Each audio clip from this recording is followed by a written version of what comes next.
آج جو مجھے موضوع دیا گیا ہے اس کے لیے میں نے سورہ اعراف کی آیت نمبر 157 کا آخری ٹکڑا جو ہے وہ آپ کو سنایا ہے۔ اس کا ایک پس منظر ہے وہ جان لیجیے۔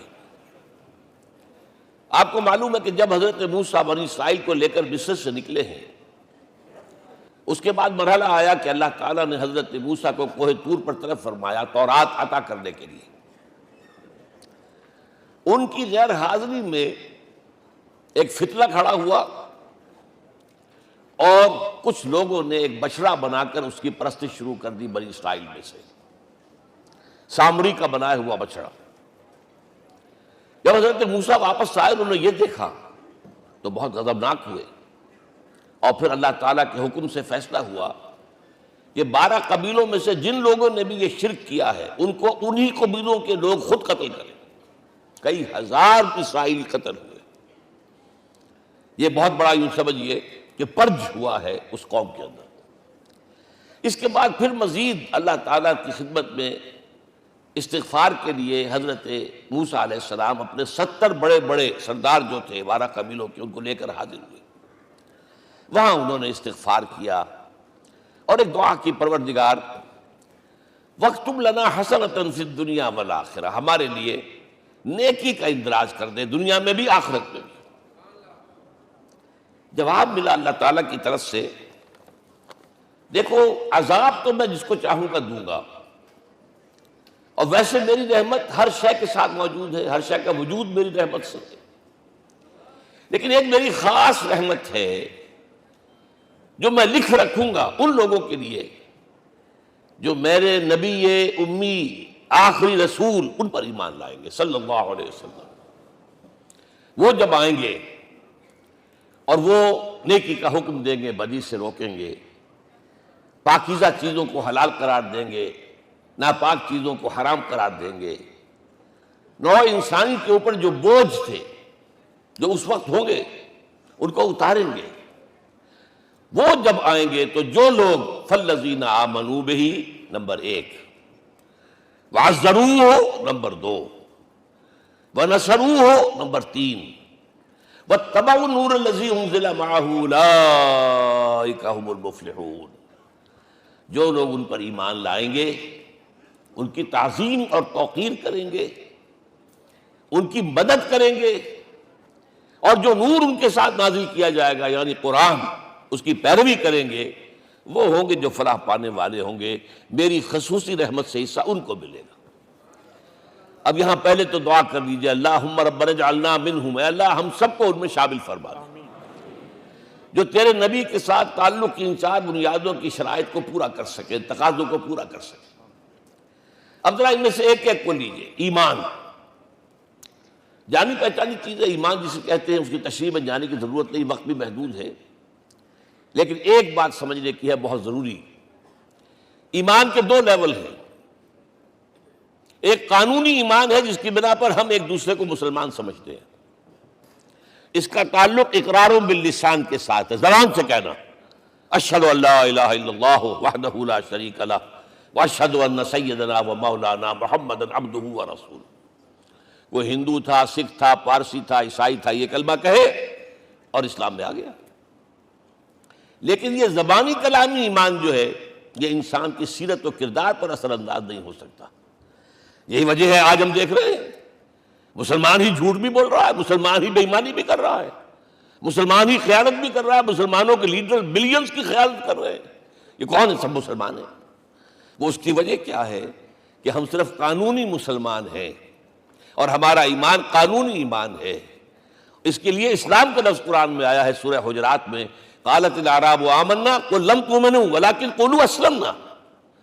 اے نبی یہ بدو کہہ رہے ہیں ہم ایمان لے آئے، ان سے فرما دیجئے تم ہرگز ایمان نہیں لائے ہو، یوں کہو کہ ہم مسلمان ہو گئے ہیں۔ ولما يدخل الایمان فی قلوبکم، ابھی تک ایمان تمہارے دلوں میں داخل نہیں ہوا۔ بہرحال اللہ کا شکر ہے اس نے ہمیں مسلمانوں میں پیدا کر دیا، ورنہ ہم میں سے کتنے ہوتے اگر کہیں اور پیدا ہو گئے ہوتے تو نعمت اسلام سے بھی ہم بہرہور ہو سکتے، کیا کہہ سکتے۔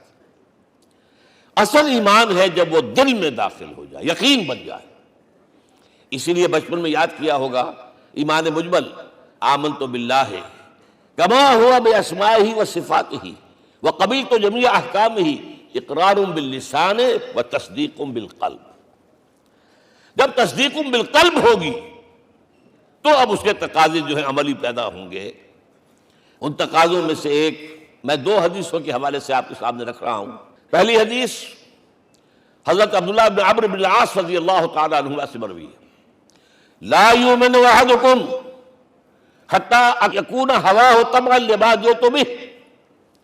دیکھو تم میں سے کوئی شخص مومن نہیں ہو سکتا جب تک کہ اس کی خواہش نفس تابع نہ ہو جائے اس شریعت کے، اس قانون کے، اس ہدایت کے جو میں لے کر آیا ہوں. اگر عملاً تابع نہیں ہوئے تو حقیقتاً مومن نہیں ہو. دل میں جھانکو. Do I really believe that Muhammad is the prophet of Allah?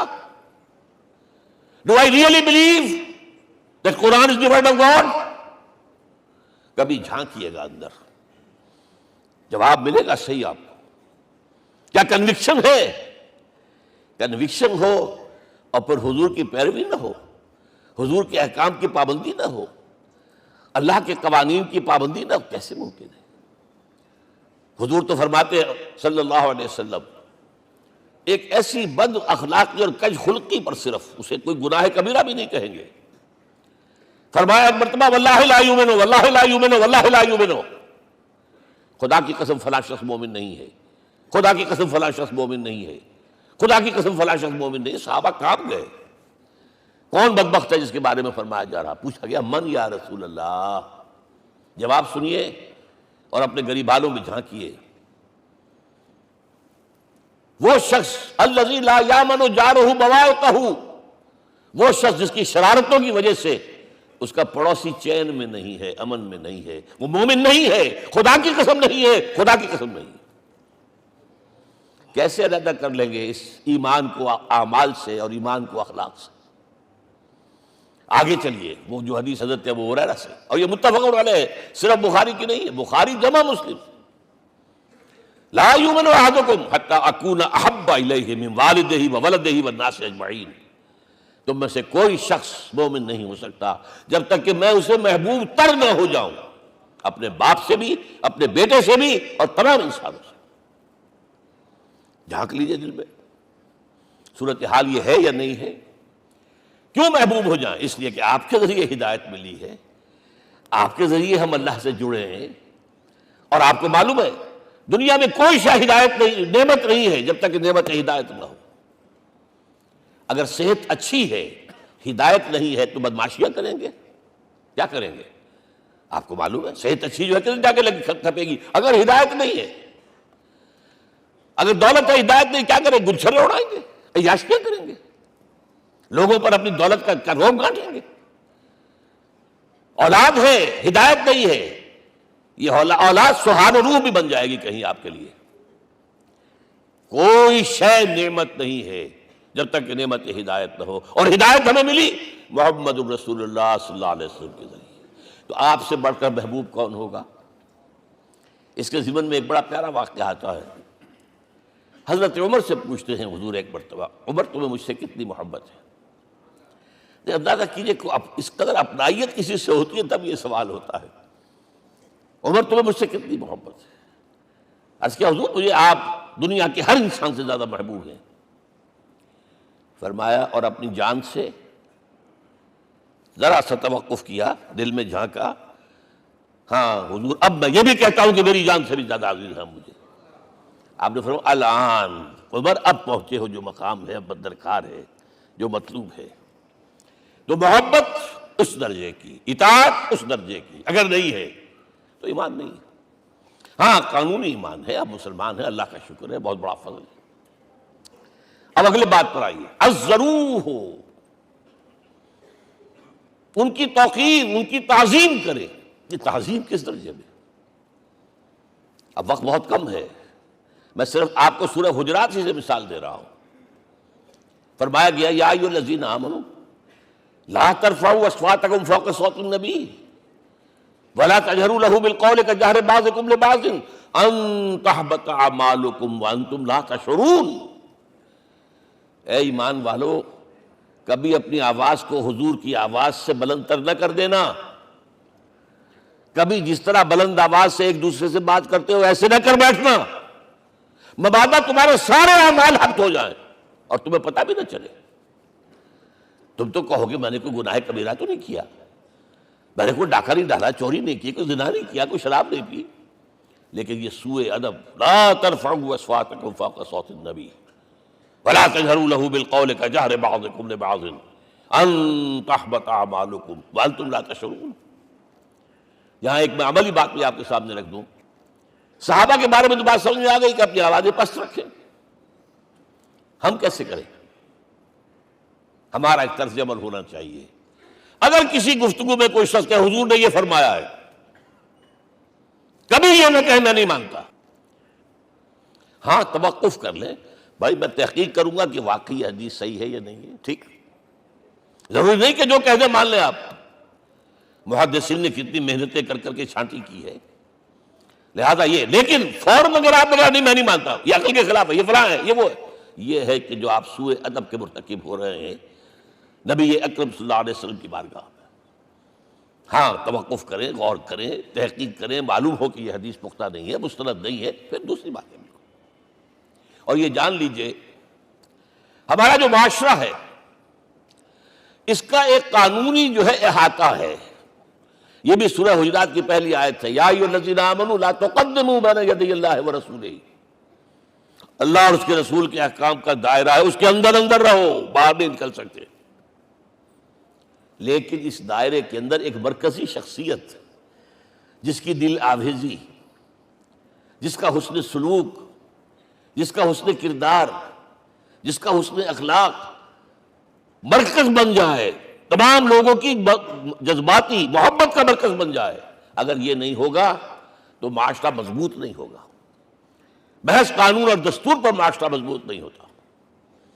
کسی شخصیت، اب آپ کو معلوم ہے آخر ہندوستان کے معاشرے میں گاندھی کا ایک مقام ہے کہ نہیں ہے؟ آخر یہ سارا معاملہ چل رہا ہے اسی کے گرد کے نہیں؟ ماؤ زے تنگ کے معاملہ ہے ہی کہ نہیں ہے؟ یہ سارا معاملہ دنیا میں عام لوگ کہہ دیتے، ریشنلسٹ لوگ، کہ ان چیزوں کی کیا ضرورت ہے؟ بھائی قانون دیکھنا چاہیے، دستور دیکھنا چاہیے، حکم نہیں بھائی، جذباتی وابستگی کہ ایک ہستی تو ایسی ہو کہ جس کے کچھ کہنے پر فوراً زبانیں بند ہو جائیں. اور اس کا نقشہ میں سعودی عرب میں دیکھتا ہوں، اگر وہاں کے دو بدو لڑ رہے ہوں سخت اور ایک دوسرے کو کھانے کو دوڑ رہے ہوں، کوئی شخص کہتے صلی علی النبی، فوراً خاموش. معلوم ہوتا ہے آگ کے اوپر کسی نے پانی ڈال دیا، خاموش، صلی علی النبی، صرف یہ کہنے سے. یہ جذباتی وابستگی اگر محمد سے نہیں ہے صلی اللہ علیہ وسلم تو آپ کا معاشرہ کبھی مضبوط نہیں ہوگا. یہ مرکزی شخصیت، یہ مرکز ہے. اسی لیے ان کے احترام کا یہ درجہ ہے، کیونکہ اس سے کیا ہوگا؟ تمہارا شرادہ بکھر جائے گا. اگر ان کے ساتھ جذباتی محبت نہیں ہوگی تمہارا شرادہ بکھر جائے گا. یہ آیا معاملہ. اب میں آپ کو بتانا چاہتا ہوں تہذیب. ہمارے ہاں اصل میں بدقسمتی سے ہم سیرت کی تقریریں کرتے ہیں، حضور کی عظمت بیان کرنے کی کوشش کرتے ہیں. کچھ لوگ تو خیر حضور کی زلفیں ہیں، حضور کی آنکھیں ہیں، حضور کی کملی ہے، حضور کا سایہ نہیں تھا وغیرہ، یہ باتیں اپنی جگہ ہیں، ہر چیز ٹھیک ہے. لیکن یہ جان لیجئے حضور کی اصل عظمت ایک نبی اور رسول کی حیثیت سے ہے، اور وہ شے وہ ہے جہاں جبرائیل کے بھی پر جل رہے ہیں، اس کی حقیقت کون جانتا ہے؟ میں ایک مثال دے رہا ہوں آپ کو کہ حضور 100 میں مثال رکھا کرتے تھے. آج روزہ رکھا، شام کو افطار نہیں کیا، وہ رات کو چل رہا ہے روزہ، اگلے روز پھر وہ کنٹینیو کر رہا ہے شام تک. 2 دن کا 100 میں مثال، 3 دن کا بھی رکھتے تھے. صحابہ نے اجازت چاہیے حضور ہمیں بھی اجازت دے دیں. نہیں، آج کے حضور آپ تو رکھتے ہیں، ہمیں منع کرتے ہیں. اب سنیے، ایکم مثلی، تمہیں سے کون ہے مجھ جیسا؟ ابھی تو عند ربی، میں تو اپنے رب کے پاس رات گزارتا ہوں. ہوا یطعمنی ویسقین، وہ مجھے کھلاتا اور پلاتا ہے. کیا سمجھیں گے ہم؟ کیا ہماری سمجھ میں آئے گا؟ یہ معاملہ نبوت کے جو اسرار و رموز ہیں، ان کا جو مقام اور مرتبہ ہے، وہ کوئی نبی پہچان سکتا، غیر نبی تو پہچان ہی نہیں سکتا. ایک ڈاکٹر کا کیا مقام ہے اپنے فن میں، وہ کوئی ڈاکٹر ہی سمجھ سکے گا نا، غیر ڈاکٹر کہاں سمجھے گا؟ اور حقیقت میں وہی سمجھے گا جو اس سے بھی اوپر کا ڈاکٹر ہے، نیچے والا تو نہیں سمجھ سکتا. جو کمتر ہے وہ تو صرف اوپر دیکھے گا اللہ اللہ خیر صلی اللہ، جو اوپر ہے اور ظاہر ہے محمد سے اوپر کوئی نہیں صلی اللہ علیہ وسلم۔ یہی وجہ ہے، دیکھیے شیخ سعدی کو کیا کہنا پڑا، یا صاحب الجمال و یا سید البشر من وجهك المرير قد نور القمر لا يمكن الثناء كما كان حقه بعد از خدا بزرگ توئی قصہ مختصر۔ اے محمد صلی اللہ علیہ وسلم، آپ کی ثنا جیسے کہ حق ہے ہو ہی نہیں سکتی۔ غالب اس سے بھی آگے گیا ہے، میں بات ابھی آپ کو سناتا ہوں شعر اس کا۔ آپ کی ثنا کا حق ادا ہو ہی نہیں سکتا، بس ہم یہ جانتے ہیں اللہ کے بعد آپ کا مقام۔ غالب جو آگے گیا ہے کہتا ہے، غالب ثنائے خواجہ بیزداں گذاشتیم کہاں ذات پاک مرتبہ دان محمد است۔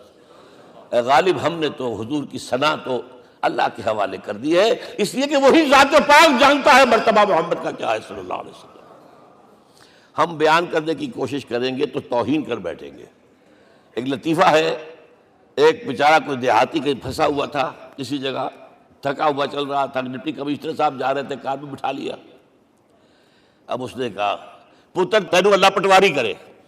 اب اس غریب کے جو ہے اس کے ذہن میں تو پٹواری سے اوپر تو کچھ ہے ہی نہیں، اس کے قلم سے جو ہے ادھر کا انتقال ادھر ہو گیا، ادھر کی ادھر چلی گئی۔ تو ڈی سی کو وہ تعریف کر رہا ہے اپنے سمجھ کے مطابق پٹواری کرے، تو ہم کہیں پٹواری والا معاملہ نہ کریں۔ ہاں ایک پہلو ایسا ہے جس کے حوالے سے حضور کی عظمت ہماری سمجھ میں آئے گی۔ حضور ایک انسان کی حیثیت سے کیا تھے، ایک باپ کی حیثیت سے آپ کا کیا طرز عمل تھا۔ ذرا یاد کیجئے، جگر گوشہ رسول حضرت فاطمہ بطول رضی اللہ تعالیٰ عنہ وہ حاضر ہوتی ہے، ابا جان دیکھیے چکی پیس پیس کر یہ گھٹے پڑ گئے میرے ہاتھ میں، یہ کنویں سے پانی لاتی ہوں، مشکیزیں کہ یہاں پر بدیاں پڑ گئی۔ حضور اب تو عام لوگوں پر بھی آسانیاں ہیں، لوگوں کے ہاں غلام آ گئے ہیں، کنیزیں آ گئی ہیں، مال و دولت آ گئی ہے، مجھے بھی کوئی غلام کنیز عطا ہو جائے۔ اور آپ کو معلوم ہے یہ لخت جگر نور چشم محمد کی سب سے پیاری بیٹی صلی اللہ علیہ وسلم، کوئی شک نہیں اس میں، فاطمہ کیا بیتی ہوگی حضور کے قلب پر۔ لیکن فرمایا کیا بیٹی، یہ دنیا کی چیزیں ہمارے لیے نہیں ہیں، میں تمہیں اس سے بہتر شے دیتا ہوں۔ تسبیح فاطمہ ہر نماز کے بعد 33 مرتبہ سبحان اللہ، 33 مرتبہ الحمدللہ، 33 مرتبہ اللہ اکبر کہہ لیا کرو۔ لیکن سوچ لیجئے دل پر کیا گزری ہوگی صلی اللہ علیہ وسلم۔ حضرت عائشہ سے پوچھئے، حضرت خدیجہ سے پوچھئے حضور کیسے شوہر تھے، آپ سے زیادہ خواتین کے حق میں نرم، گھر کے کام کا جھاڑو دے رہے ہیں، کپڑے جو ہیں بوسیدہ انہیں سی رہے، گھر میں بیٹھے ہوئے یہ کام کرتے تھے۔ بہرحال ایک بات میں آپ سے عرض کروں، آپ انسان کی جس حیثیت کا بھی ذہن میں تصور کریں گے وہ ساری حیثیتیں محمد میں موجود ہیں صلی اللہ علیہ وسلم۔ محمد حاکم کی حیثیت سے بھی ہیں، محمد سب سالار کی حیثیت سے بھی ہیں، محمد قاضی القضات بھی ہیں، محمد ہیڈ آف دی اسٹیٹ بھی ہیں، محمد بیویوں والے بھی ہیں، اولاد والے بھی ہیں، محمد 5 وقتہ امام بھی ہیں، جمعہ کے خطیب بھی ہیں، مدرس قرآن بھی ہیں، مربی بھی ہیں، مزکی بھی ہیں، اور ہر میدان میں بلند ترین مقام۔ کوئی ایسی جامع شخصیت ملے گی؟ ہمارے ہاں تو حال یہ ہے کہ جو خطیب صاحب ہوتے ہیں وہ 5 وقتہ نماز کیسے پڑھا سکتے ہیں، ان کا تو اونچا مقام ہے۔ 5 وقتہ نماز کے لیے تو علیحدہ چاہیے امام آپ کو، اور وہاں بھی ایک امام سینئر ہوگا وہ عشاء مغرب اور فجر پڑھائے گا، ایک جونیئر ہوگا بیچارہ وہ جو خاموش نماز ہے وہ پڑھائے گا۔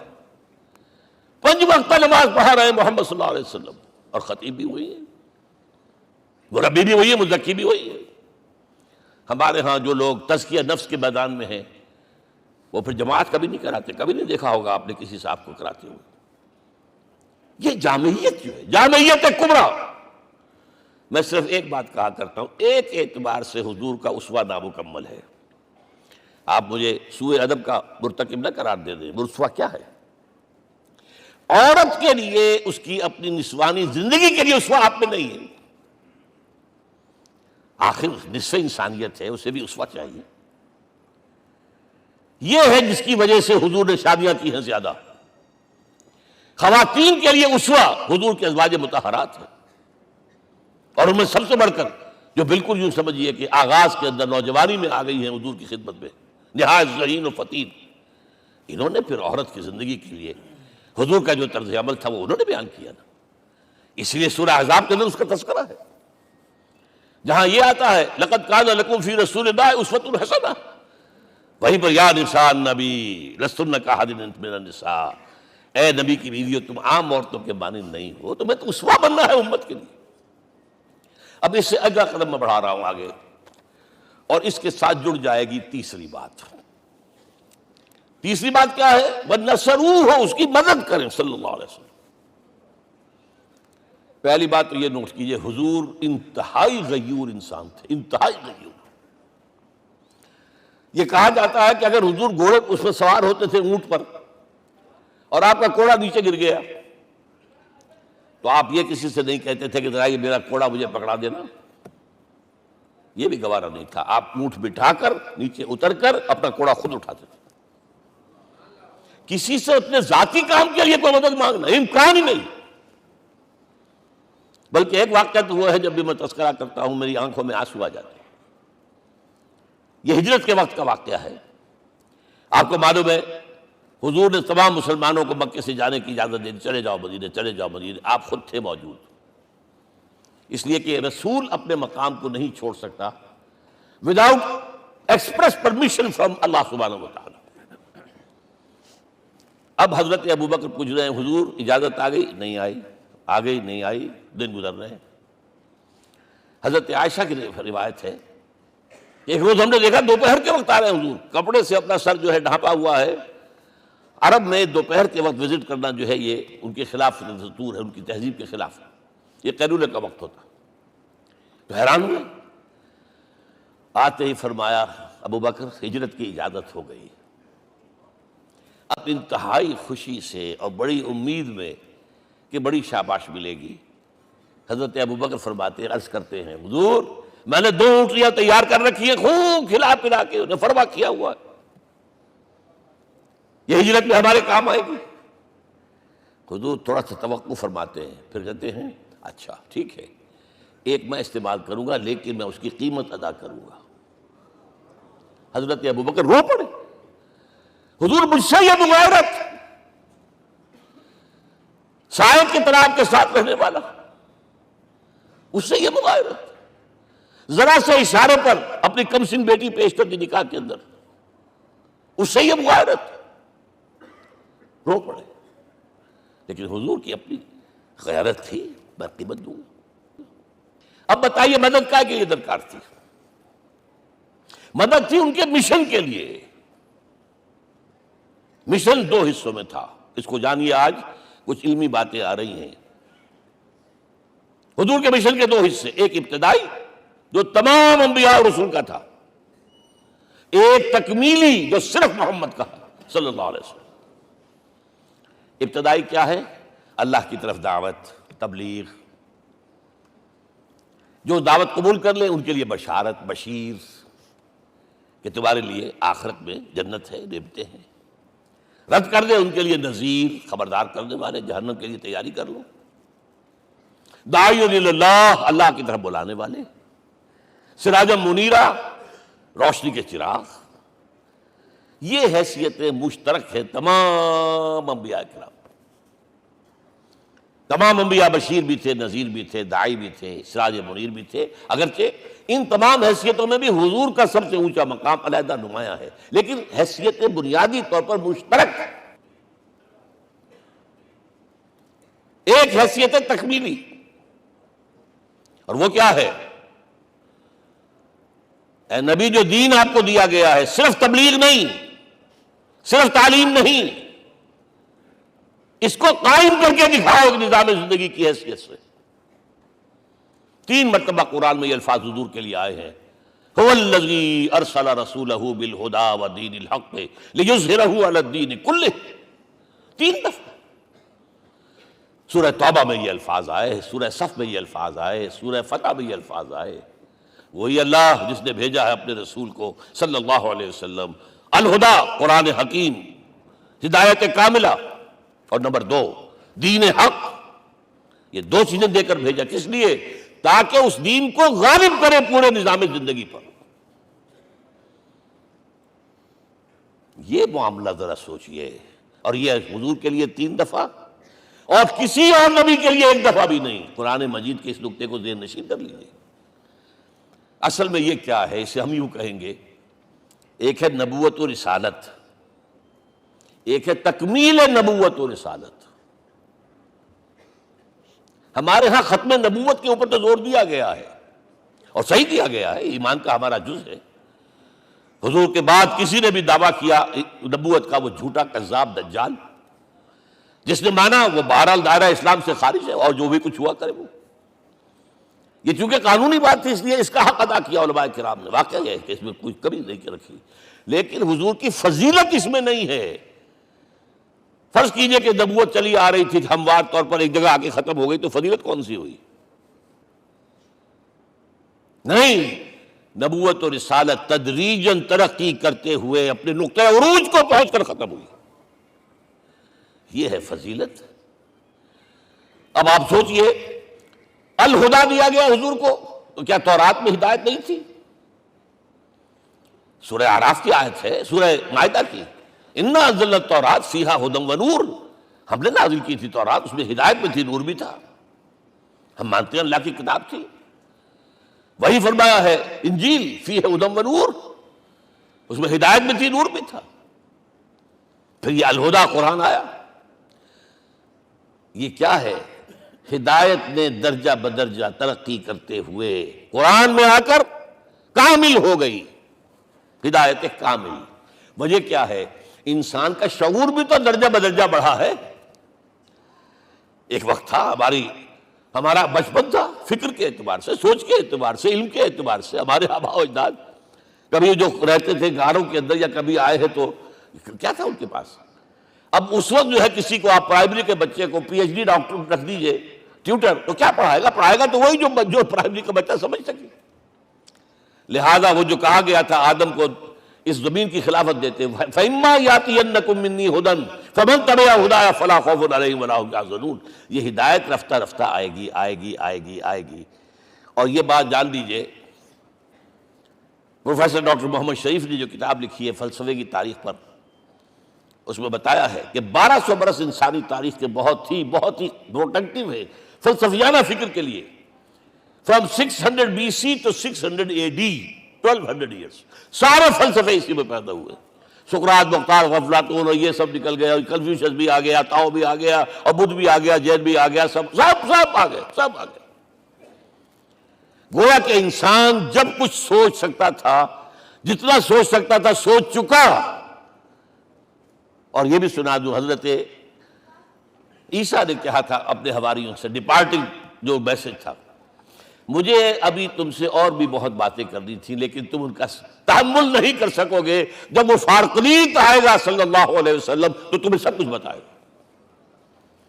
لہذا جب انسان بلوغت کو پہنچا ہے فلسفیانہ فکر کے اعتبار سے، تب، اور یہ بھی نوٹ کر لیجئے، بہت اہم بات کہہ رہا ہوں، چند مہینے غار حرا کی تنہائیوں میں اللہ تعالیٰ نے حضور کو وہ سارا ذہنی سفر طے کرایا ہے. کیا کرتے تھے حضور جا کر غار حرا میں؟ کبھی سوچا آپ نے؟ اگر آپ یہودیوں میں پیدا ہوئے ہوتے تو یہودی طرز پر آپ عبادت کرتے. اگر کہیں عیسائیوں میں پیدا ہوتے تو عیسائیوں کی طرز پر آپ تو نہیں تھے. آپ تو پیدا وہ مشرکین میں شرک کرنے کا امکان ہی نہیں آپ کے لیے. تو کیا کرتے تھے؟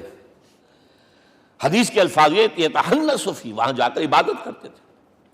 اب شارحین حدیث نے بہت عمدہ لکھا ہے، کانا صفت تعبدہ فی غار حرا التفکر والاعتبار. غار حرا میں آپ کی عبادت فکر، غور و فکر، تفکر و اعتبار، جس کی میں تعبیر یہ کر رہا ہوں، جس کو کہا کبھی اکبر اللہ آبادی نے، خدا کے کام دیکھو بعد کیا ہے اور کیا پہلے. نظر آتا ہے مجھ کو بدر سے غار حرا پہلے. تم غار حرا کو نہیں جانتے. مصطفیٰ اندر ہرا خلوت گزید، قوم آئین و حکومت آفرید. The most productive part of the period life of Muhammad is that which he passed in غار ہرا. فکر کی ساری جو ہیں بلندیاں طے کی، تب آیا ہے اقرا بسم ربک، اب اللہ کا الہدا شروع ہوا ہے. اچھا، اسی طرح نمبر 2، دین حق مکمل ہوا ہے. ورنہ جب ہم کبھی غاروں میں رہتے تھے کسی میونسپلٹی کا بھی سوال نہیں، نظام کسے کہیں گے؟ پھر یہ ہے کہ قبائلی نظام آیا، چلیے ایک شیخ ہے اس کا کہنا ماننا ہے سب کو، کچھ نظام تو بن گیا نا. اور نظام جہاں آئے گا جکڑ بندی ہو جائے گی. اب تم فلاں قبیلے کے شخص ہو، اس کا قبیلے کا سردار یہ، تمہیں حکم ماننا پڑے گا. اس قبیلے کی روایت یہ ہے، تمہیں پیروی کرنی پڑے گی. You have to do it whether you like it or not. پھر آپ کی سٹی اسٹیٹس وجود میں آئی، پھر امپائرز وجود میں آ گئے. 400-500 برس سے رومن امپائر، 400-500 برس سے ایرانین امپائر عرب کے اوپر ایسے تھی جیسے افغان کے سر کے اوپر بہت بڑا جو ہے پگڑ رکھا ہوتا ہے. کتنا بڑا ہوتا ہے؟ وہ کسی نے شعر کہا بھی تھا، مجھے تو اب یاد نہیں، کہ سر پہ باندھے ہوئے پورا افغانستان. میرا خیال شاید ضمیر جعفری. تو کیا تھا یہ جزیرہ نما عرب؟ یہ جزیرہ کہلاتا ہے، الجزیرہ. اس لیے کہ نیچے آپ کو معلوم ہے بحیرہ عرب، ادھر جو ہے خلیج آ رہی ہے آخر تک، ادھر سے بحیرہ قلزم جا رہا ہے، اور پھر خلیج عقبہ آ گئی ہے. تو یہ سارا جو ہے جزیرہ نما ہے، اس سے پیننسولا. لیکن عرب اوپر 2 اور ہیں، عراق عرب، شام عرب. عراق عرب پر قبضہ ایران کا، شام عرب پر رومیوں کا. اور جب یہ سلطنتیں بن گئیں تو گویا کہ انسان شکنجے میں آ گیا. ظلم، محنت کرے کسان، عیش کرے جاگیردار، اور بادشاہ محل بنائے. لگان وہاں سے آ رہا ہے. از جفائے دے خدایاں کشتے دہقانہ خراب. کرگے پر بیٹھا ہوا کوئی کھدر بن رہا ہے، ٹیکس دو. بادشاہ محل بھی بنائے گا، عیاشیاں بھی کرے گا، سارا نسوانی حسن جو ہے کوہ قاف کا لے آئے گا اپنے ہاں، اور پھر فوج بھی رکھے گا. ذرا تم نے گردن اٹھائی تو تمہاری سرکوبی کرنے کے لیے فوج تیار ہے. یہ جب جکڑ بند آئی ہے انسان پر، تب محمد کو بھیجا گیا ہے. دلی بیٹر، اسے آزاد کرانے والا، دین حق دیا گیا. یہ دین حق قرآن مجید میں اسی لیے کہا گیا، یہ میں کہہ رہا ہوں تکمیل رسالت النبوت. الیوم اکملت لکم دینکم واتممت علیکم نعمتی ورضیت لکم الاسلام دینا. آج میں نے تمہارے لیے تمہارے دین کو کامل کر دیا ہے. یہ مکمل نظام زندگی ہم نے دیا ہے، پہلے تھا ہی نہیں.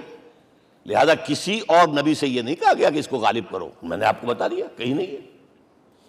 نہ نوح، نہ ہود، نہ صالح، نہ ابراہیم، نہ موسیٰ، نہ عیسیٰ، کوئی بھی نہیں.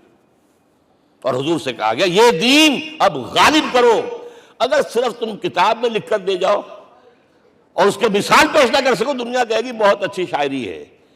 آج بھی آپ کو معلوم ہے دی ریپبلک کتاب زندہ ہے، لیکن آج تک ایک دن کے لیے بھی وہ نظام کہیں قائم ہوا ہے. ہم یہی کہیں گے کہ ٹھیک ہے یہ جو ہے ایک خواب ہے، اللہ اللہ فرض، اس کے سوا کیا یوٹوپیا ہے. اس نظام کو قائم کر کے دکھاؤ. اب آپ اس کو اینالائز کر لیجئے، اچھی طرح سمجھ لیجئے. It was the revolutionary role which was assigned to محمد صلی اللہ علیہ وسلم. نظام کو بدلنا، اسی کا نام تو انقلاب ہے. انقلاب کسے کہتے ہیں؟ دنیا میں 2 نظام ایک جگہ نہیں ہو سکتے. مذہب 100 بھی ہو سکتے ایک جگہ. مذہب لمیٹڈ ہے، آپ کی ذاتی زندگی، آپ کے کچھ عقائد ہیں، کچھ عبادات ہیں، کچھ رسومات ہیں، کچھ سوشل رائٹس ہیں، یہ ہے بس. تو یہ تو 100 بھی they can coexist. امریکہ میں کتنے ہیں؟ مسلمان گئے مسجدیں بنا لی ہیں، ہندو گئے مندر بنا لیے ہیں، سکھ گئے ہیں ان کے جو گردوارے بنے ہوئے ہیں، سلوتے یعنی یہودیوں کے عیسائیوں کے تو بے شمار ہے ہی ہے، لیکن ہے ہمہ مذہب. لیکن دین تو 2 نہیں ہو سکتے. یا ڈیموکریسی ہوگی یا بادشاہت ہوگی. ایک تو 2 تو نہیں ہو سکتے. یا کیپٹلزم ہوگا یا سوشلزم ہوگا، 2 تو نہیں ہو سکتے. یا تھیوکریسی ہوگی یا ڈیموکریسی ہوگی، 2 نہیں ہو سکتے. اور یہ بھی آپ کو معلوم ہے دنیا میں کہیں ویکیوم نہیں ہے نظام کے اعتبار سے، کبھی نہیں رہا ہے. ہر ایک نظام موجود ہے. آپ کوئی دوسرا نظام لانا چاہتے ہیں، پہلے اس کو جڑ سے اکھیڑنا پڑے گا. گفت رومی ہر بنائے کوہنا کا باداں کلند، تو نہ دانی اولا تعمیر راں ویرا کلند. رومی نے کہا ہے کہ دیکھو اگر کوئی نئی تعبیر تمہیں کرنی ہو تو تم جانتے نہیں ہو پہلے پرانی تعبیر کو گرانا پڑتا ہے، پہلے آپ نظام جڑ سے کھینچ کر پھینکیں گے باہر تب نظام لائیں گے نا۔ اور یہ ظاہر بات ہے جو نظام بھی ہے اس کے ساتھ ویسٹڈ انٹرسٹ ہے، اس کے ساتھ پریولیج کلاسز ہیں، دے وانٹ اسٹیٹس کو، وہ کوئی تبدیلی نہیں ماننے کو تیار، کیونکہ اسی نظام کی شاخوں پر تو ان کے گھونسلے بنے ہوئے، وہیں سے تو مفادات ان کے وابستہ ہے۔ لہذا نظام جو ہے بدلنے کے لیے جانیں دینی پڑتی ہیں، خون بہانا پڑتا ہے، جان جوکھوں کا کام کرنا پڑتا ہے، اس کے بغیر نظام نہیں بدلتا۔ اور محمد کا رول صلی اللہ علیہ وسلم، یہ ہے وہ عظمت محمد کی جو انسان نے پہچانی ہے۔ میں 3 گواہیاں آپ کے سامنے پیش کر رہا ہوں، 1 from the east, 2 from the west, 3 کئی ملوے ہے۔ یہی لاہور 1920، یہاں ایک بریڈلا ہال ہوتا تھا، اس بریڈلا ہال میں ایم این رائے کی ایک تقریر، and who was M N Roy? Personal friend of Lenin, member of the Communist International. He knew what revolution is. اور اس نے ہسٹوریکل رول آف اسلام تقریر کی لاہور کے اندر 1920 میں، اور اس نے کہا تاریخ انسانی کا عظیم ترین انقلاب وہ تھا جو محمد نے برپا کیا صلی اللہ علیہ وسلم۔ میں تو اس کی ذہانت کی داد دیے بغیر نہیں رہا۔ اس نے کہا بعض مورخین یہ جو فتوحات کی ہیں صحابہ کرام نے، ان کو سمجھ بیٹھتے ہیں جیسے اٹیلا نے فتوحات کی ہیں یا چنگیز خان نے کی ہیں یا کسی اور، کہاں وہ کہاں یہ، وہاں صرف تباہی آتی تھی۔ اور محمد صلی اللہ علیہ وسلم کے پیروکاروں نے جب دنیا فتح کی ہے، نئی تہذیب دی ہے، نیا تمدن دیا ہے، نیا نظام دیا ہے، روشنی دی ہے، علوم کو تازہ کیا ہے، علوم ایجاد کیے ہیں، یہ ہے وہ انقلاب جو محمد نے برپا کیا صلی اللہ علیہ وسلم۔ یہ کتاب آج بھی ہندوستان میں چھپتی ہے، بمبئی میں، دی ہسٹوریکل رول آف اسلام۔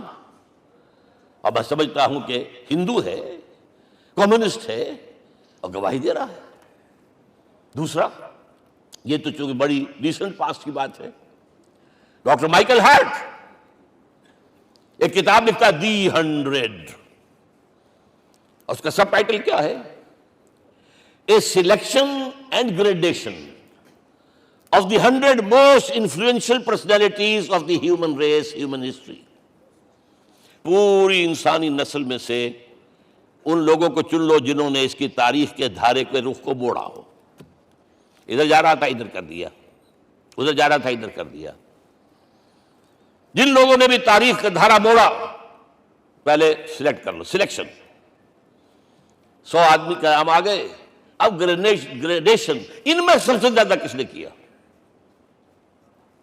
اور ٹاپ پر لایا محمد کو صلی اللہ علیہ وسلم۔ یہ کتاب تو اویلیبل ہے، پڑھیے۔ اور چونکہ عیسائی ہے اور حضرت عیسیٰ کو نمبر 3 پر لے گیا، غور کیجئے۔ نمبر 2 پر لایا نیوٹن کو، بابا طبیعت، اور پھر کہتا ہے naturally I owe an explanation, میں عیسائی ہوتے ہوئے I am placing Muhammad at top. How? This is because, یہ لفظ یاد کیجئے، this is because he is the only person supremely successful in both the religious and secular fields۔ ذہانت، وہ زندگی جو آج تقسیم کر دی گئی ہے، یہ مذہبی زندگی ہے، یہ سیکولر ہے، یہ ریاست ہے، قانون ہے، یہ ہے، اور اس کو علیحدہ رکھو بھائی، مذہب کو علیحدہ رکھو۔ وہ کہتے ہیں کہ یا تو مجھے ملتا ہے کہ وہ آدمی جو ادھر اونچا ہے تو دوسری طرف نیچا ہے، کچھ بھی نہیں، ادھر اونچا ہے تو ادھر کچھ نہیں۔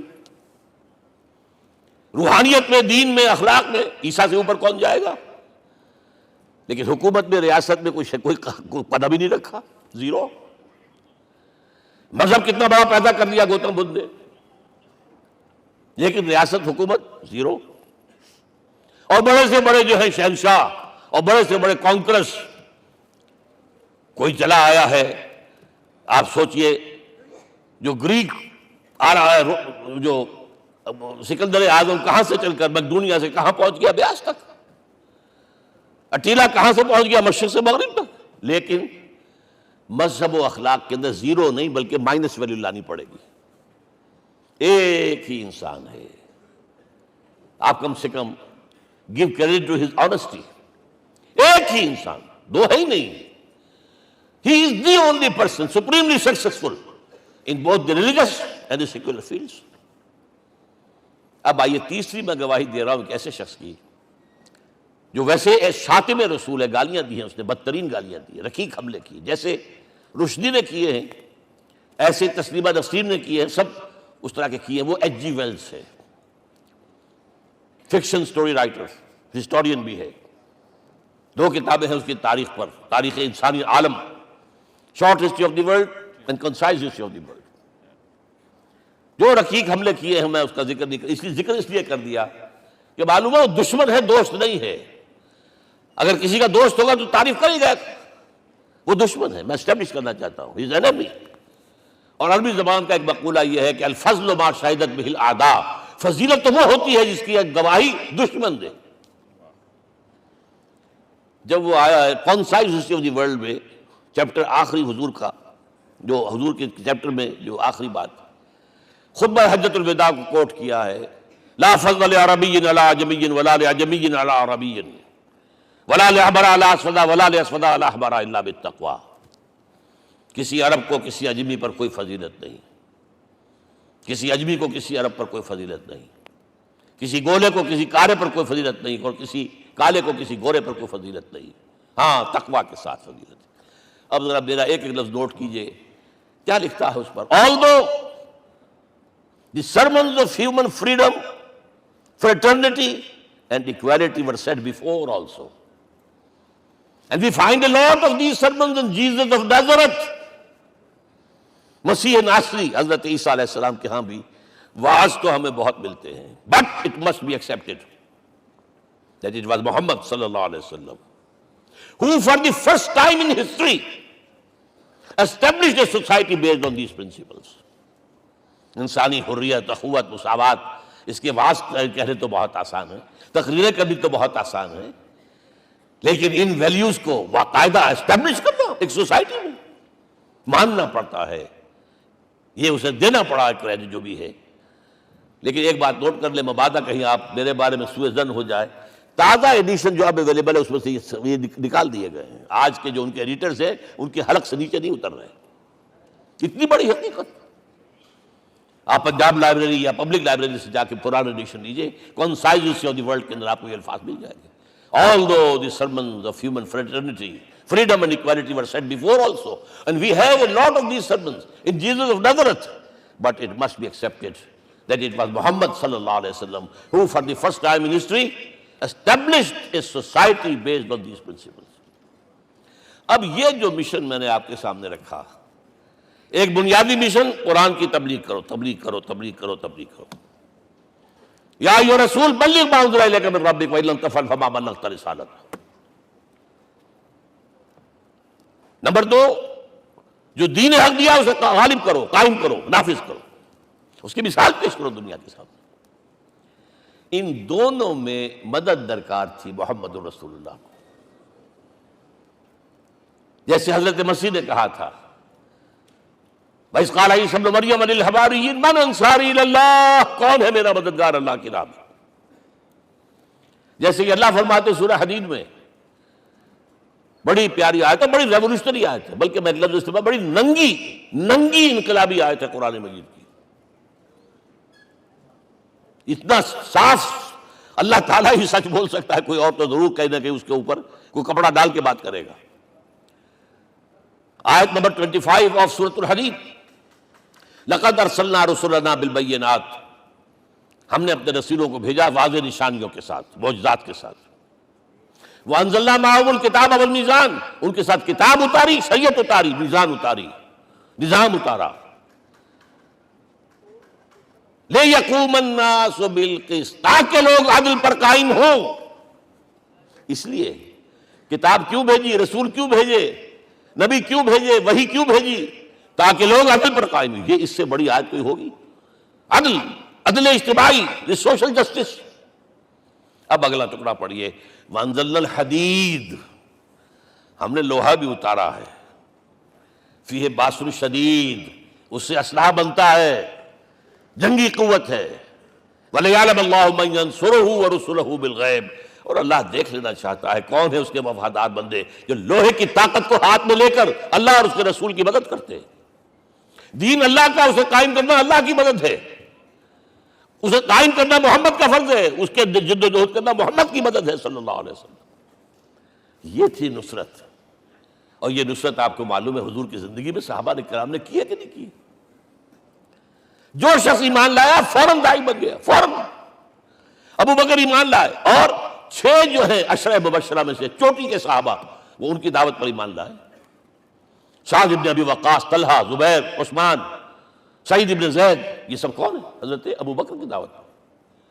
نوجوان ہیں، مصعب بن عمیر کو گھر سے نکال دیا چچا نے، اور برہنہ کر کے نکالا ہے کم وقت نے، اس لیے کہ باپ مر گیا تھا، بہت دولت چھوڑ گیا تھا، ماں نے بڑے ناز و نام میں پالا تھا، کہتے ہیں 200 درہم کا جوڑا اس کا بن کر آتا تھا شام سے، جیسے کبھی ہم کہتے تھے کہ پنڈت نہرو کے کپڑے جو ہے پیرس سے سل کر آتے ہیں، اور جہاں سے گزر جاتا تھا مصعب، اتنا اس نے لگایا ہوتا تھا عطر کہ پوری گلی جو ہے وہ خوشبو سے جو ہے بھر جاتی تھی۔ چچا نے بلایا، تم جو یہ گلچھرے کر رہے ہو اپنے باپ کی دولت پر نہ، اور تم اسے کہتے ہو کافر، نکل جاؤ گھر سے۔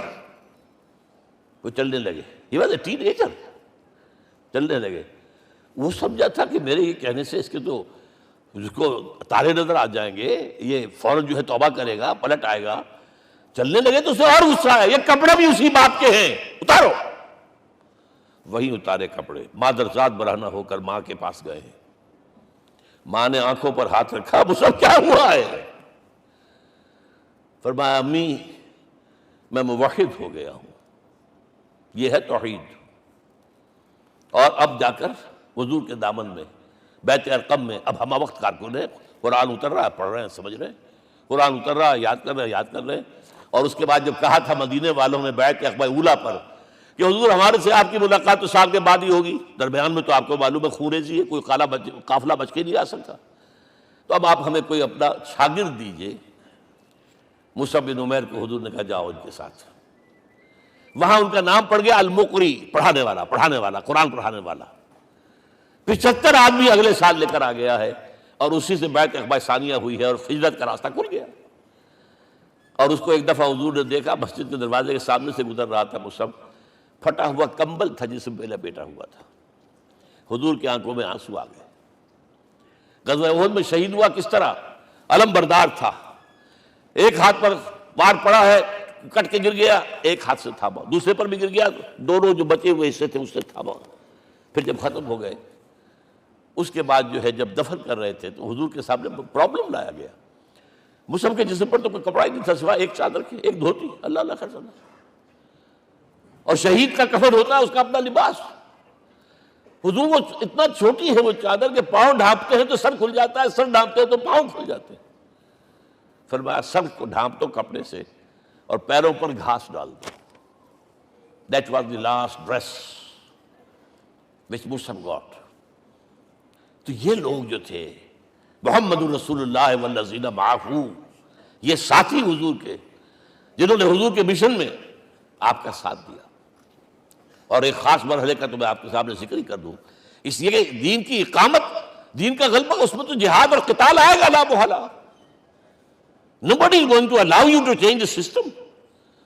اگر سسٹم بدلتا ہے تو اس کے ساتھ جو مفادات بدلتے ہیں وہ ختم ہو جاتے ہیں، جو پرولیجز ہیں وہ ختم ہو جاتے ہیں۔ لہذا جب غزوہ بدر کا مرحلہ آیا ہے، حضور نے مجلس شورا منعقد کی، اور آپ نے جو وہی سے آپ کو بتا دیا گیا تھا، دیکھو ایک قافلہ آ رہا ہے شمال سے، مال غنیمت سے لدا پھدا ہے، اور 50 صرف اس کے ساتھ محافظ ہیں۔ ایک لشکر آ رہا ہے جنوب سے، کیل کانٹے سے لیس، اور اللہ نے وعدہ کیا ہے کہ ایک پر ضرور تمہیں فتح دے گا، بتاؤ کدھر چلے۔ یہ اصل میں کسی بھی سپہ سالار کے لیے وقت ہوتا ہے کہ اپنے ساتھیوں کے مورال کا اندازہ کرے۔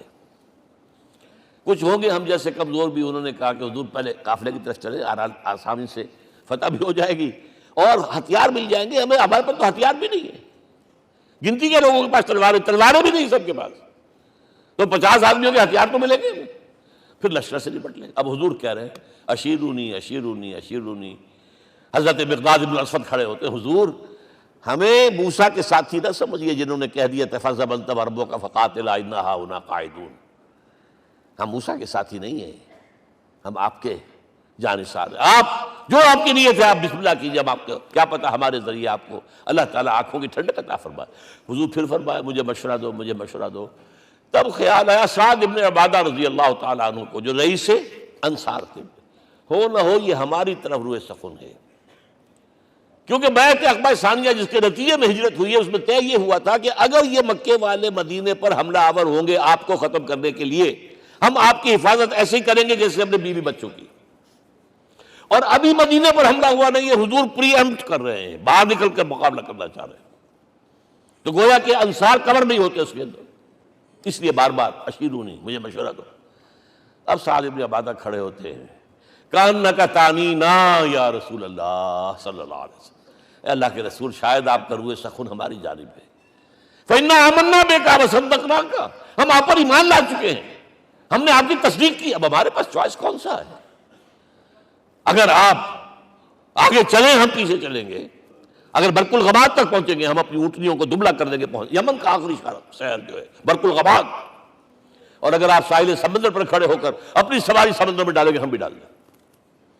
بہرحال یہ مراحل ہیں کہ جن سے گزر کر حضور نے اللہ کے دین کو غالب کیا اور قائم کیا، اور اس ہر سطح پر، ہر مرحلے پر صحابہ کرام نے آپ کا ساتھ دیا، جہاں آپ کا پسینہ گرا وہاں انہوں نے اپنے خون کی ندیاں بہا دی۔ محمد رسول اللہ والذین معہ اشداء علی الکفار رحماء بینہم،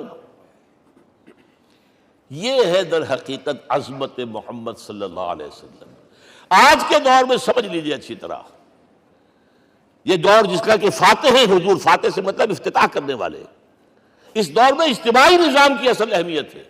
اجتماعی نظام غلط ہے، ایکسپلائٹیٹو ہے، تقسیم دولت کا نظام غلط ہے۔ کیا ہوگا؟ ایک طرف دولت جمع ہوگی، ایکومولیشن آف ویلتھ، ایک طرف بھوک، افلاس، فاقہ ہوگا۔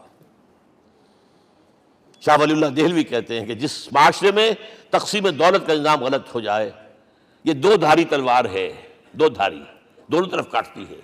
ایک طرف دولت جمع ہوگی تو عیاشیاں ہوں گی، بدماشیاں ہوں گی، گلچرے ہوں گے، وہ بھی خراب، معاشرے کے لیے خراب، اور ایک طرف فقر ہوگا اور بھوک ہوگی اور فاقہ ہوگا، یہ بھی خراب، اس لیے کہ حضور فرماتے ہیں کاد الفقر ان یکون کفرا، فقر تو انسان کو کفر کی حد تک پہنچا دیتا ہے، لہذا فقر کل نظام کو توڑنا ہوگا۔ یہ الفاظ شاہ ولی اللہ دہلوی رحمۃ اللہ علیہ کے، جو 12ویں صدی ہجری کے مجدد ہیں۔ اس نظام کو بدلنا، اب آپ سوچئے حضور صلی اللہ علیہ وسلم نے جب اپنے اس مشن کی تکمیل کر لی، تو میں اب دو باتیں آپ کو بتا رہا ہوں۔ چونکہ حضور کی بعثت صرف عرب کے لیے نہیں تھی، صرف عربوں کے لیے نہیں تھی، صرف ملک عرب کے لیے نہیں تھی، اگر یہ ہوتا تو آپ کا کام مکمل ہو گیا تھا، پورے عرب میں اللہ کی حکومت قائم ہو گئی، ایک ایک شخص تک قرآن پہنچ گیا۔ لیکن 5 جگہ قرآن میں آیا ہے وَمَا أَرْسَلْنَاكَ إِلَّا كَافَّةً لِلنَّاسِ بَشِيرًا وَنَذِيرًا،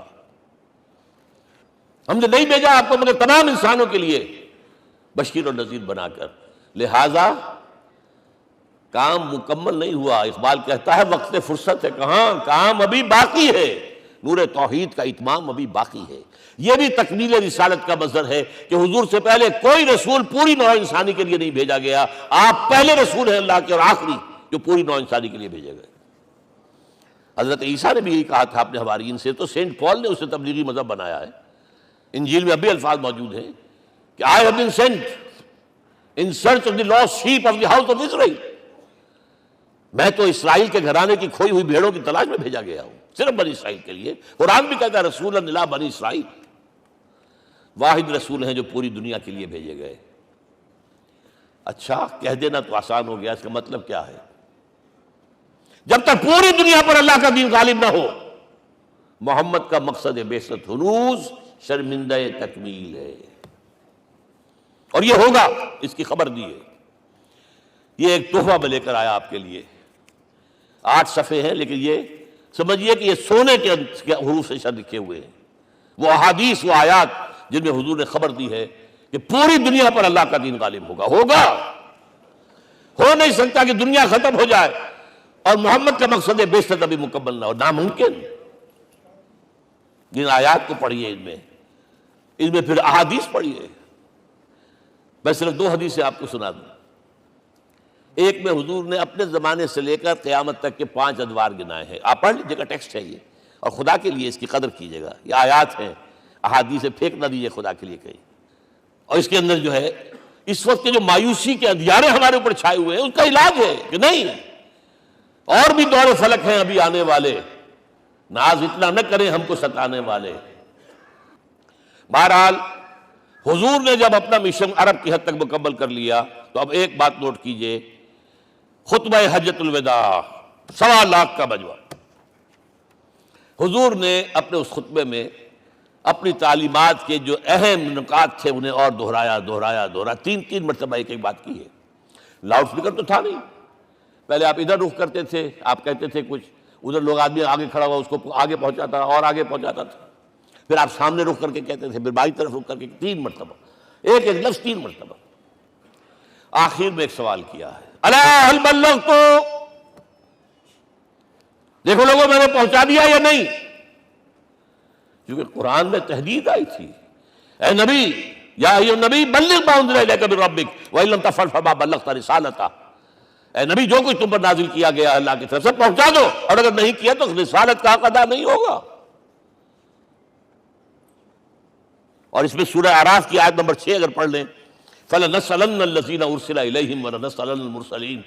ہم ان سے بھی پوچھیں گے جن کی طرف رسولوں کو بھیجا، اور رسولوں سے پوچھیں گے ہم نے تمہارے پاس اپنا پیغام پہنچایا تھا، تم نے پہنچایا کہ نہیں لوگوں کو؟ اس لیے حضور نے گواہی لی، الا هل بلغت، دیکھو میں نے پہنچا دیا کہ نہیں. اور جواب کیا ملا، انا نشهد انك قد بلغت رسالتہ واديت الامانۃ ونصحت الامۃ وکشفت الغمۃ. ہم گواہ ہیں حضور، آپ نے رسالت کا حق ادا کر دیا، امانت کا حق ادا کر دیا، ہماری خیر خواہی کا حق ادا کر دیا، اور گمراہی کے اندھیرے جو ہے انہیں چھانٹ کر رکھ دیا. اب آپ نے آسمان کی طرف نگاہ کی، انگشت شہادت سے وہی 3 مرتبہ اللہم اشہد اللہم اشہد اللہم اشہد. اللہ تو نہیں گواہ ہے، یہ مان رہے. یہ ہے سائی آف ریلیف. یہ بوجھ جو میرے کندھے پر آیا تھا، انا سنلقی علیک قولا ثقیلا، یہ اب منتقل ہو گیا، اب امت کو منتقل ہوا. لہذا آخری لفظ کیا تھا، فَلْيُبَلِّغِ الشَّاهِدُ الْغَائِبَ. اب جو یہاں موجود ہیں ان کا فرض ہے کہ پہنچائیں ان کو جو یہاں نہیں ہے. میں صرف تمہارے لیے رسول نہیں ہوں، ایک فرد نوع بشر تک دنیا میں جو اس وقت ہے، اور ایک فرد نوع بشر جو آخر تک آئے گا قیامت تک، اس تک قرآن پہنچانا تمہارے ذمہ ہے. ہم نے نہیں پہنچایا، اسی لیے آج ہم اللہ کے عذاب میں ہیں. آج کیوں ذلیل کے کل تک نتی پسند گستاخی فرشتہ ہماری جناب میں. 1.5 بلین مسلمان، لیکن عزت نام کی کوئی شے ہے؟ G7 G9 G11 G13 G15 کوئی مسلمان بھی ہے ان میں؟ نہ 3 میں، نہ 13 میں، نہ G7 میں، نہ G15 میں، نن. اتنی بڑی تعداد، سیکیورٹی کونسل میں کسی سیٹ کی امید ہے؟ نن. آپ کے وسائل پر ان کا قبضہ ہے، آپ کی ٹیکسیشن کے احکام وہاں سے آ رہے ہیں. ریٹ بڑھاؤ، چینی کے اس کے بڑھاؤ، اور فلاں کے بڑھاؤ، اور بجلی کے بڑھاؤ، اور تیل کے بڑھاؤ. کیا ہو رہا ہے؟ کیوں دلیل ہے؟ اور نمبر 2، آج دنیا میں خون اگر بہ رہا ہے تو صرف مسلمان کا ہو گیا. مانند آب ارضا مسلمان کا لہو. 60 سال سے کشمیر اور فلسطین، پھر درمیان میں صومالیہ، چچنیا، کوسوو، یہ سب بوسنیا، پھر آپ کو معلوم ہے فلپائنز، پھر جو کچھ ہوا افغانستان میں، اور جو کچھ ہوا اب ہو رہا ہے، جو کچھ ہوا عراق میں. یہ کیوں ہے؟ We are criminals number 1. We have not done our duty. ہم نے قرآن کو اپنا امام نہیں بنایا، دوسروں کے سامنے کیا پیش کریں گے؟ ہمارا اپنا سارا نظام سود کے اوپر مبنی ہے. بہرحال پہلا فرض یہ ہے، اب اس کو پہنچاؤ. اور یہاں تک فرمایا بلغوا عنی ولو آیۃ، پہنچاؤ میری جانب سے چاہے ایک ہی آیت. preach on my behalf. یہ کام جو ہے جو کہا گیا تھا، واقعہ یہ کہ میں 50 برس سے کر رہا ہوں، یہ آج کی بات نہیں ہے. تکمیل اور تدوین فن میں جو بھی حفیظ کا حصہ ہے، نصف صدی کا قصہ ہے، 2-4 برس کی بات نہیں. میں میڈیکل کالج کے زمانے سے درس قرآن دے رہا ہوں، جب یہ طلبہ کے اجتماعات کے درمیان درس قرآن ہوتا تھا، جماعت اسلامی کا رکن تھا تو درس قرآن ہوتا تھا. اور اس کے بعد سے میری زندگی کا بیشتر وقت اس میں لگا، بیشتر اور بہتر۔ یہ حضور کا حکم ہے، پہنچاؤ میری جانب سے چاہے ایک یاد پہنچاؤ۔ اچھا، نمبر 2، اب حکم دیا گیا، اس کی مثال میں دے رہا ہوں آپ کے سامنے۔ جب ایران کے ساتھ جنگ شروع ہوئی ہے تو سپہ سالار افواج ایران رستم نے وفد بلایا ایک، اے عربو، تم پہلے بھی ہم پر حملے کیا کرتے تھے، لیکن پہلے لوٹ مار کر کے واپس چلے جاتے تھے۔ یہ جان لیجئے، یہ ہسٹری کا ایک موقع ہے خاص، کہ ایک سیٹلڈ سویلائزیشنز ہوتی ہیں اور ایک وہ جو رہتے ہیں سطح مرتفع پر، وہاں پانی نہیں ہوتا، وہ فصل کہاں سے آ جائے گی؟ یا ریگستان میں جو وہاں بستے ہیں وہ کیا کرتے ہیں؟ وہ وقتاً فوقتاً جاتے ہیں، جھپٹا مارتے ہیں، لوٹ مار کرتے ہیں، لے کر وہاں سے دولت آتے ہیں، اسی پر ان کی گزارا تھا۔ تم پہلے بھی آیا کرتے تھے، لوٹ مار کر کے چلے جاتے، اس دفعہ پیچھا نہیں چھوڑ رہے، وجہ کیا؟ ایسی پیاری، یہ کئی روایتوں میں آیا ہے، الفاظ مختلف ہو سکتے ہیں۔ جو مسلمان وفد کا سربراہ تھا اس کا جواب سنیے، انا قد ارسلنا، دیکھو رستم، پہلے ہم خود آتے تھے، اب ہمیں بھیجا گیا ہے۔ اللہ نے بھیجا محمد کو، محمد نے بھیجا ہمیں صلی اللہ علیہ وسلم۔ کس لیے؟ لنخرج الناس من ظلمات الجہالت الى نور الایمان ومن جور الملوک الى عدل الاسلام۔ اس لیے بھیجا گیا ہمیں کہ نوع انسانی کو شرک اور کفر کی جہالتوں سے نکال کر ایمان کی روشنی میں لائیں، اور بادشاہوں کے ظلم و ستم کے پنجے سے نجات دلا کر عدل اسلام۔ دیکھو ہمارا خلیفہ چٹائی پر بیٹھتا ہے، عمر رضی اللہ تعالیٰ عنہ، اس کے تو کوئی خدم و حشم نہیں ہے، کوئی باڈی گارڈ نہیں ہے۔ ایک آیا تھا سفیر ایران کا، مدینے میں آ کر گھوما پھرا، کوئی محل نظر نہیں آیا اسے۔ پوچھتا ہے مسلمانوں سے، اے نا ملک، بھائی تمہارا بادشاہ کہاں ہوتا ہے؟ جواب ملا، لیس لنا ملک بل لنا امیر، ہمارا کوئی بادشاہ نہیں، ہمارا امیر ہے۔ کہاں ہے بھائی؟ ہمارے بیت المال کے کچھ اونٹ گم ہو گئے تھے کہ بھائی ملے نہیں، ہمارا خلیفہ تلاش کرنے گیا۔ اب اس نے کسی کو لیا ہوگا، آئیڈینٹیفائی کر سکے، ڈھونڈ کر جا کر ایک جگہ دیکھا، دھوپ تیز ہو گئی تھی، حضرت عمر تھک گئے تھے، لہذا ایک درخت کے سائے میں اپنے کوڑے کا تکیہ بنا کر لیٹے ہوئے استراحت فرما رہے، کوئی خادم نہیں، کوئی خدم و حشم نہیں، کوئی باڈی گارڈ نہیں۔ اس وقت وہ کھڑے ہو کر کہتا ہے، عمر تم عدل کرتے ہو، تمہیں کوئی خوف نہیں ہے، ہمارے بادشاہ ظلم کرتے ہیں، لوگوں کا خون پیتے ہیں، انہیں ہر وقت ڈر رہتا ہے، انہیں اونچی اونچی فصیلیں چاہیے، انہیں باڈی گارڈ چاہیے، انہیں حفاظتی دستے چاہیے۔ یہ مثال پیش کی ہے نا، یہ کوئی فیری ٹیلز تو نہیں ہے، یہ تو آج کی تاریخ ہے، 1400 برس پرانی تاریخ ہے بھائی، کوئی پرانی نہیں ہے، کوئی 10,000 سال پرانی بات نہیں ہے۔ اور وہی عمر ہے، انہیں بلایا گیا ہے بیت المقدس، وہاں جو مسلمانوں کا محاصرہ تھا وہ طول کھینچ گیا، فصیل بہت اونچی مضبوط، اور اندر ہر طرح کا رسد بھی موجود ہے، راشن بھی ہے، پانی بھی ہے۔ عیسائیوں کا قبضہ تھا، عیسائی پادری آئے فصیل پر، مسلمانوں تم اگر قیامت تک بھی یہاں پڑے رہے محاصرہ کر کے، یہ کبھی فتح نہیں ہوگا شہر۔ ہاں یہ فتح ہونا ہے، ہماری کتابوں میں ہے، لیکن ایک درویش بادشاہ کے ہاتھوں فتح ہوگا، تمہارے اندر ہمیں وہ درویشی نظر نہیں آ رہی۔ وہ چونکہ کچھ عرصہ ہو گیا تھا، شام میں پہنچ گئے تھے، خربوزے کو دیکھ کے خربوزہ رنگ پکڑتا ہے، اچھا لباس پہننا شروع کر دیا، اور وہاں تھے امین هذه الامہ ابو عبیدہ بن الجراح رضی اللہ تعالی عنہ، یکی عشرہ مبشرہ، ان کا فوراً کلک کیا، یہ بادشاہ مدینے میں بیٹھا ہوا تو ہے۔ یہاں سے ریکویسٹ کی گئی ہے، آپ تشریف لائیے، اب 700 میل کا سفر ہے، کوئی ذاتی سفر نہیں، کسی بیٹے کے کنووکیشن میں کے لیے نہیں گئے ہیں، کوئی انٹوریج نہیں ہے، کچھ نہیں، ایک اونٹ، ایک خادم، اور اسی اونٹ پر راستے کا راشن، لہذا ایک آدمی بیٹھ سکتا ہے۔ اب ایک منزل خلیفہ اوپر تشریف فرما ہے اور خادم ہاتھ پکڑ کر آگے چل رہا، اگلی منزل خادم اوپر بیٹھا ہے اور خلیفہ ہاتھ پکڑ کے آگے چل رہا ہے۔ جب آخری منزل آئی ہے تو باری ہو گئی اس خادم کی، اس نے ہاتھ جوڑ دیے، خدا کے لیے لوگ دیکھیں گے، مجھے ماریں گے، تمہیں شرم نہیں آئی؟ خلیفۃ المسلمین جو ہے وہ آگے آگے تمہارے چل رہے تھے، تم براجمان تھے۔ حضرت عمر نے ڈانٹ پلائی، ادورو دورو، نہیں، باری تمہاری ہے۔ وہ بیٹھا ہوا اوپر، حضرت عمر پھنکیل پکڑ کر آ رہے ہیں، اور بیچ میں کہیں کیچڑ آ گیا تھا، جوتیاں بھی ہاتھ میں پکڑی ہوئی ہیں۔ اب وہاں آتے ہی انہیں لے جایا گیا فصیل کے سامنے، انہوں نے اوپر سے اپنی کتابیں دیکھیں، ہاں یہی ہے درویش بادشاہ۔ یہ فتح نہیں ہوا تھا یروشلم، یہ ایک شرح کے طور پر انہوں نے دیا ہے، کھول دیا، آ جاؤ۔ اور انہوں نے شرط رکھوائی تھی کہ کہیں یہاں یہودیوں کو آباد نہیں ہونے دیں گے آپ۔ حضرت عمر نے اتنی رعایت کی تھی یہودیوں کے لیے کہ وہ یہاں آئیں، اپنے مقدس مقامات کی زیارت کر کے جا سکتے ہیں، لیکن یہاں سیٹل نہیں ہو سکتے، اس لیے وعدہ تھا۔ یہ وعدہ جو ہے سلطان عبدالحمید خان تک چلا ہے۔ بڑی سے بڑی رشوت پیش کی تھی زائنسٹ نے، تمہارے سارے قرضے ہم ختم کر دیں گے، تم جو ہے ہمیں فلسطین میں آباد ہونے کا حق دے دو۔ نہیں، جو معاہدہ عمر کا تھا اس میں کوئی ترمیم نہیں کر سکتا۔ تو یہ مثالیں ہیں جو پیش کی گئی ہیں۔ میں تو کہا کرتا ہوں، جب میں نے پڑھا تھا کہ کرنل جمال عبد الناصر کی بیٹی سائیکل پر جاتی ہے کالج، کیو این لائی کی بیٹی بھی سائیکل پر کالج جاتی ہے، احساس ہوا تھا عظمت ہے آخر، چاہے وہ کسی غیر میں ہو۔